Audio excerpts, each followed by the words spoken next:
I saw they have very nice dissection in the morning, and I just saw the wonderful presentation of Professor Yuha. More than anatomy, I will show you case with anatomy. What's the decision making in this area. During the last years, the Petroclival area and some area in the skull base has been discussed a lot about the treatment, what kind of treatment, if the tumor should be removed, should not be removed, just remove a little bit, do partial removal. I don't know. I don't know what's going on today. Is the world is completely crazy. The pandemic is here, the corona is here, and sometimes the neurosurgery is here. But I want to tell you something.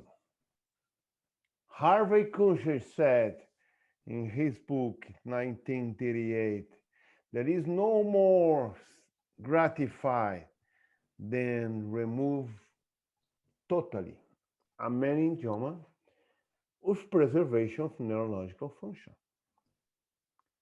Meningioma is outside the brain. Meningioma is extra brain tumor. If you can remove totally the lesion, you can cure the patient. And this patient will be happy forever. And the gratification for the surgery is not the trophy of a tumor. The gratification is to have the patient with neurological intact. This is our mission as a neurosurgeons. We understand that some tumor in the skull base, especially meningioma, there is very slow growth. And some of them, during many, many years, the tumor grows so slowly that you cannot really sometimes identify that it's growing or not. But does not mean that this cannot change and this tumor need to be removed. If some people ask me, why to remove these lesions? Why do the surgery for this guy? Why remove totally or almost totally the lesion? Because this. You have a lesion like this. You have a lesion like this. And if you wait, you have like this. The brainstem edema. Lost the PIA plan, and now the game is over. This patient with very not so many symptoms, now this patient will have symptoms despite of radical and safe removal. I don't know safe now in this situation. Let's show a case.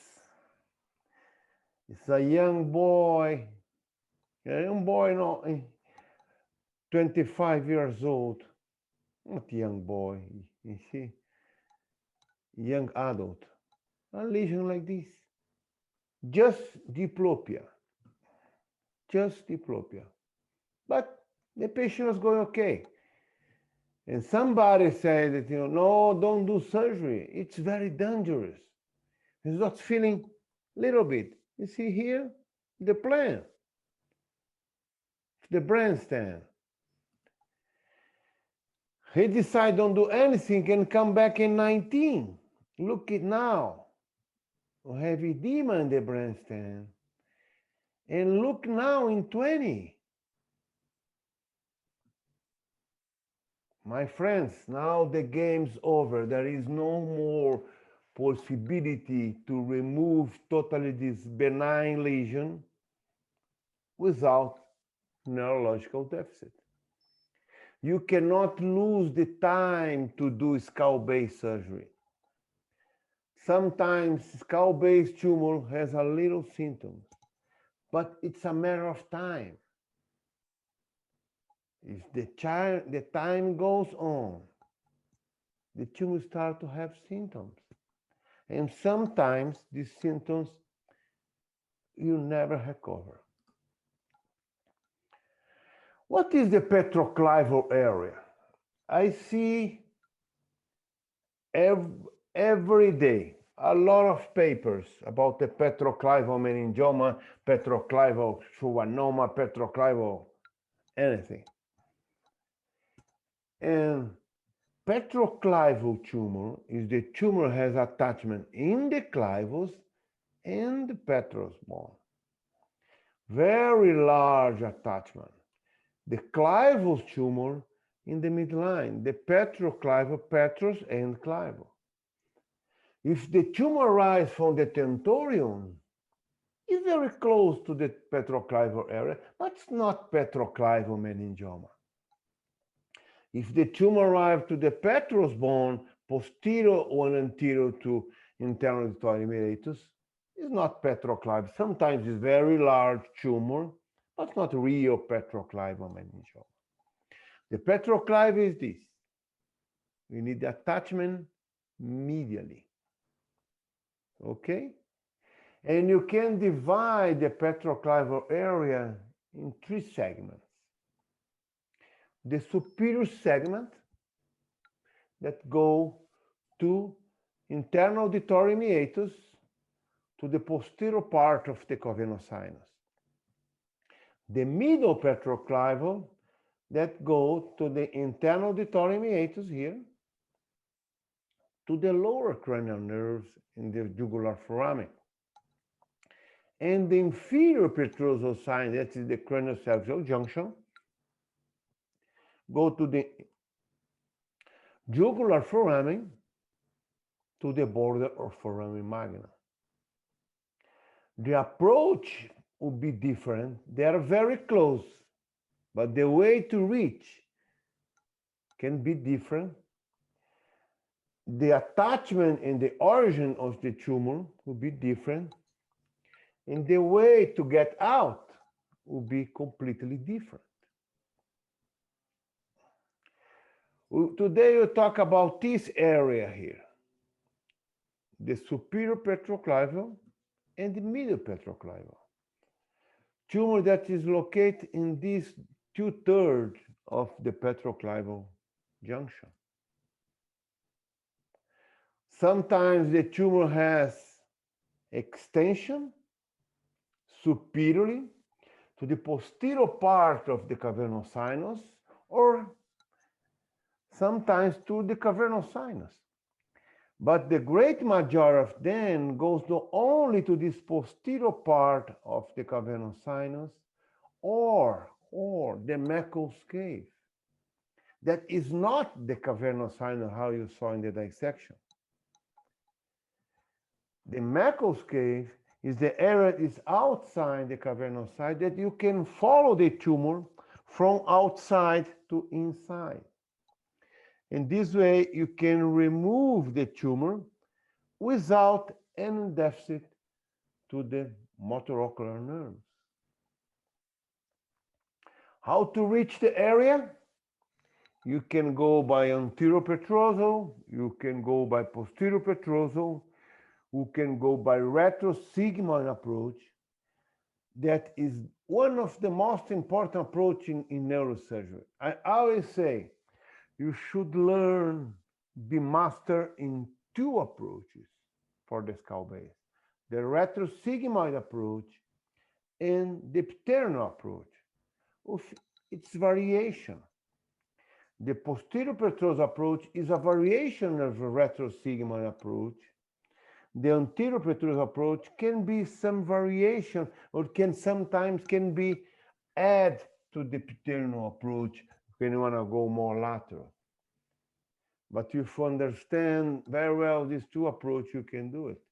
But for petroclival area, you have three approaches. And now there is a new player that's coming. That's the endonasal. Endonasal approach, transclival to intradural lesions. Very nice approach. Very beautiful picture. The camera, the video, the view that you see in the camera, in the video is wonderful. But not everything that you see in the video is applied really to the patient. If you want to do a radical removal, if you believe that the treatment of meningioma is a radical total removal, radical total removal does not mean morbidity. Mean remove the tumor and preserve the neurological structure. If you go to do this surgery, radical removal, you have radical deficit, you cannot do radical removal. But now this new player, the endonasal approach, is coming from the midline. Look at that. Man, very nice idea. It comes here, is sphenoid sinus, remove this part of bone and go directly. But there is one thing that the people that does this kind of approach say, oh, there is a limitation, lateral limitation. What's the lateral limitation? 8.8 millimeters. I repeat, 8.8 millimeters. Is smaller than my finger. This is the approach. If you find a meningioma in the Petroclival area that's 8.8 millimeters, less than 1 centimeter, in the midline, symptomatic, you receive a prize. 8.8 millimeters in the midline, Petroclival, probably it is asymptomatic. If this tumor is asymptomatic, don't need treatment.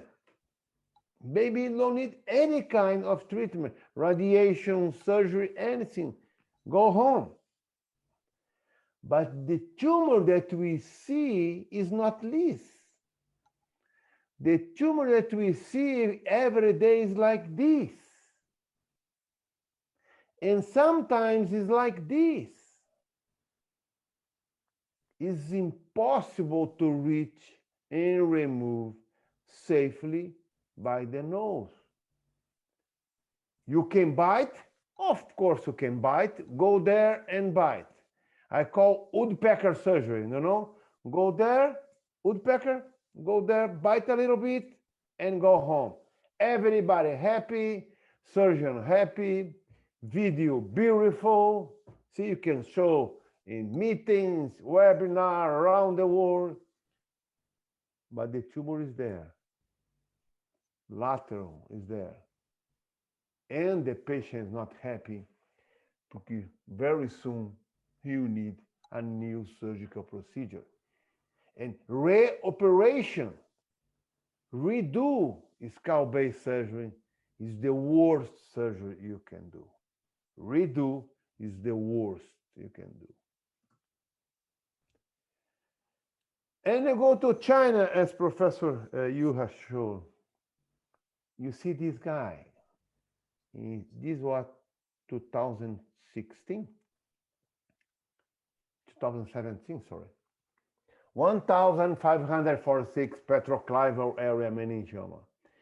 Around 50% he used transpetrosal approach. If this guy that has this experience say that we need to learn petrosal, the transpetrosal approach, we need to trust him. It means you need to learn the temporal bone. You need to go to the lab to learn this approach. However, does not mean that if you learn temporal bone, you should go to temporal bone approach, transpetrosal approach in every case. Great majority of the tumor not the real petroclival, but the petroclival area, this tumor, are removed by the retrosigmoid approach. I show this case. The people say, oh, you need transpetrosal, trans something, transforaminal, trans joint approach. No, look at this. Sigmoid sinus, cerebellum, tumor here. And look the view. And look the view for the other approach. If you come here, the retrosigmoid approach, you go directly to the tumor. Here's the vertebral artery. Look the attachment of the tumor. The attachment is just over the tumor in the jugular foramen. Look at these. Vertebral here, lower cranial nerves here, the attachment is here. When you decide to do the approach, it's very important to understand where the tumor is coming, where the main attachment of the tumor. See, when you work between the nerves, can happen this in the immediate post-op. Okay. Okay. You see, you can get a radical removal because you understand that the attachment of the tumor was here in the posterior fossa. Was not up, was not anterior. Another situation.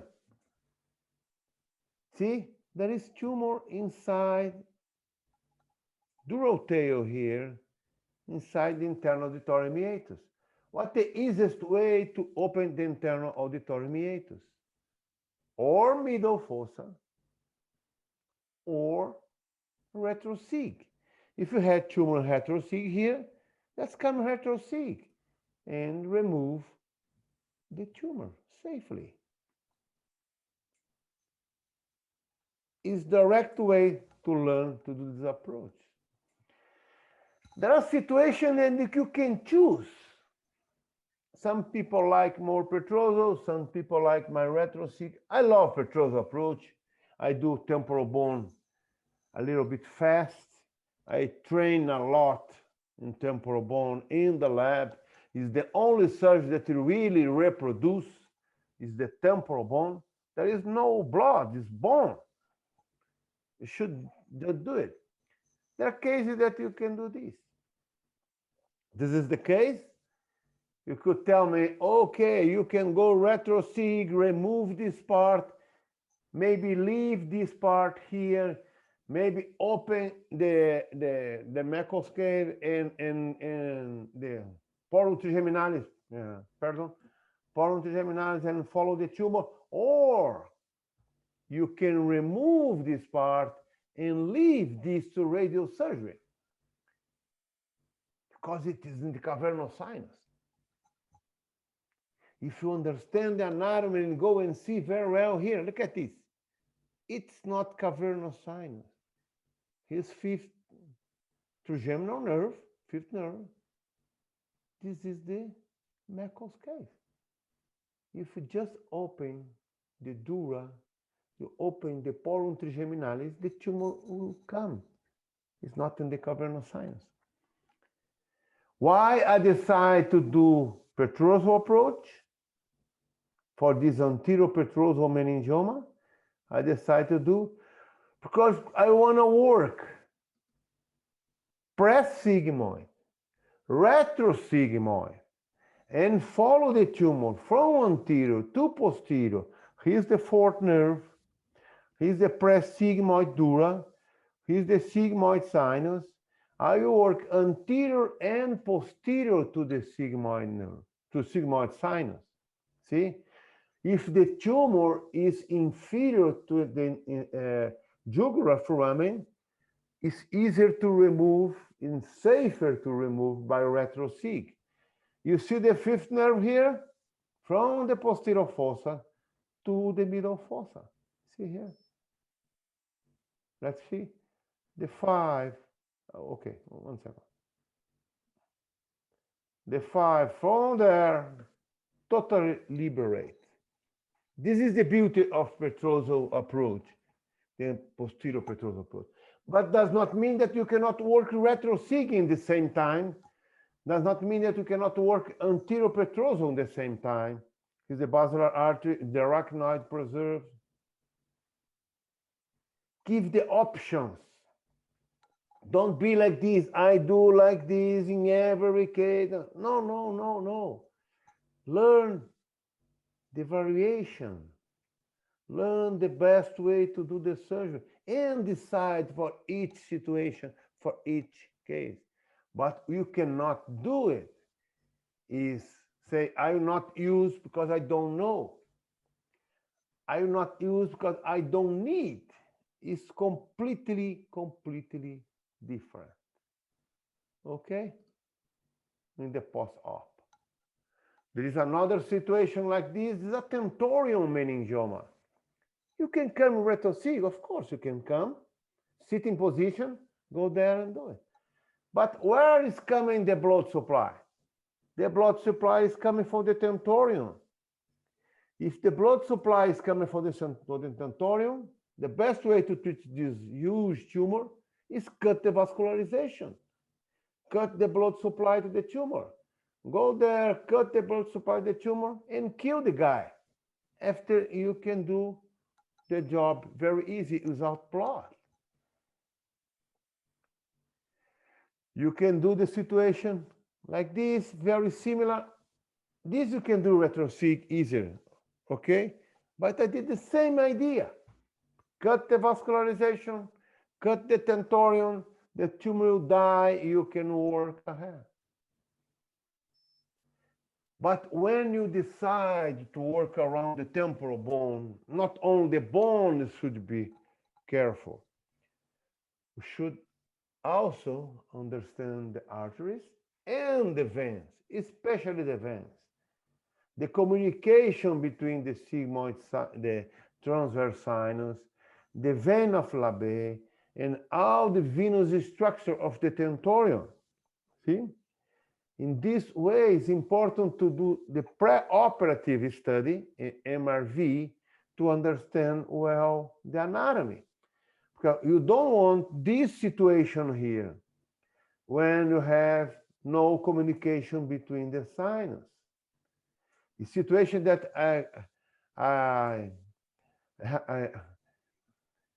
it's happened in Kuwait. I was in Kuwait doing a case. They sent to me this case. Okay, I do posterior Petrozzo approach. When I saw there was no communication, and the tumor was like Professor. this. Yes. I think this is a very beautiful, but we are slightly running out of time. I request you to conclude this. Can you see me? No. We are slightly running out of the time. So okay, I'm going fast. Okay. This is another situation, and you go the anterior Petrozzo approach. You see, in this situation, you use the anterior Petrozzo approach to remove this tumor. But there are tumors that you really need the Petrozzo approach, the posterior Petrozzo approach. You get this, you do the surgical position, you do the removal, you do the petrosectomy, you remove the petrous bone, you expose the sigmoid sinus, you get tumor like this, you go straight directly in the tumor. This way you can go and remove, cut the tentorium, and go like this. Or another situation, you go like this, posterior Petrozzo approach. What's the morbidity of this? High tumor.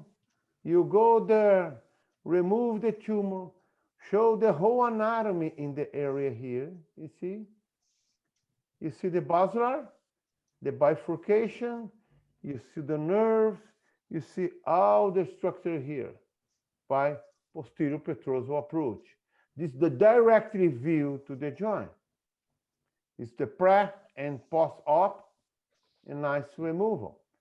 Sometimes there is a prize you pay a price, you pay something. Is the diplopia, sixth nerve, you remove the tumor, you do the tumor, and the post-op patient has sixth nerve. This is a high price to cure this patient? I don't believe. Sixth nerve palsy is a high price to cure this lady? I don't believe. Sometimes like this, fourth nerve, not so high price. But not in every situation you can do it. Sometimes there is tumor between the vessels that you cannot do the safely removal. Like this, you remove this posterior part. There is a small tumor in the jugular foramen. You prefer to leave the tumor that is invading the nerve. It's safer to leave the tumor than to go inside the jugular foramen without plan. If you have plan and you get in the glomerular tumor, you can take it. But some meningioma tumor like this, you have no plan, and I prefer to leave this small piece of tumor. To end the presentation, skull-based tumor surgery is commitment. To bear skull-based tumor is the team. We need to work together to have a nice result. You go to the lab, to train in the lab, to go to surgery after you can get fun and be happy. Thank you very, very much for the presentation. Thank you.